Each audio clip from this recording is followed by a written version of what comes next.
You ever have one of those nights when nothing feels right, but you convince yourself it's just exhaustion? That was me. I moved into a cheap studio apartment on the edge of town after I lost my old place.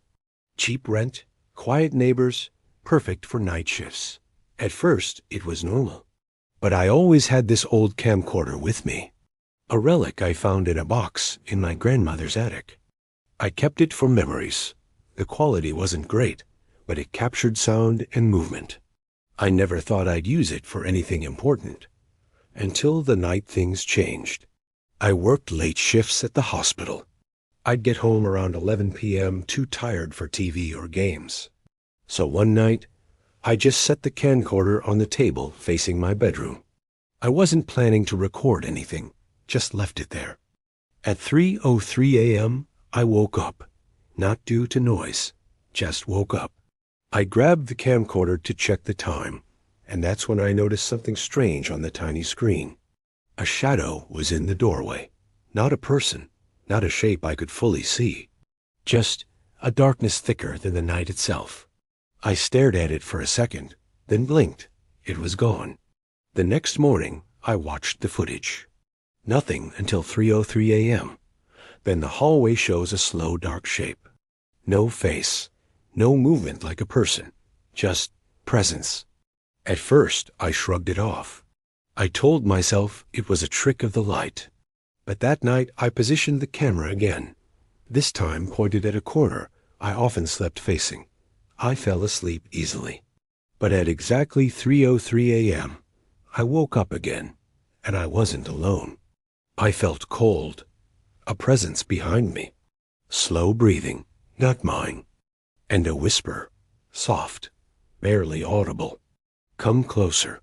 I froze. My heart hammered. I didn't look back. I replayed the footage the next day. The audio was faint, but clear enough. Not a dream, not static, a voice. Not in any language I knew, but it sounded like it was trying to speak to me. That night, I set the camcorder again, this time with a notebook beside me. I fell asleep with it open, pen ready. At 3:03 a.m., the camcorder flipped on by itself. I never touched it. In the recording, I saw the shadow again, but closer this time. It drifted closer step by slow step.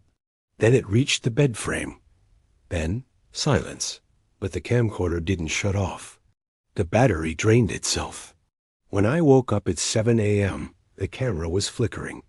On the screen, just one word. See? I stared at it for a long time. I couldn't sleep. Every night, I set the camera. Every night, at 3:03 a.m., the shadow grew closer, the breathing louder, the whispers repeated. I started hearing the voice, even when the camera was off. When I turned on lights, even when I left the room. Once I went to the bathroom at night, and I heard it in the mirror. Look at what you ignore. I backed away.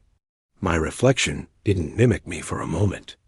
Just for a moment, it moved on its own. One night, I decided to confront it. I placed the camcorder on the floor facing me. I sat there with my back to the corner.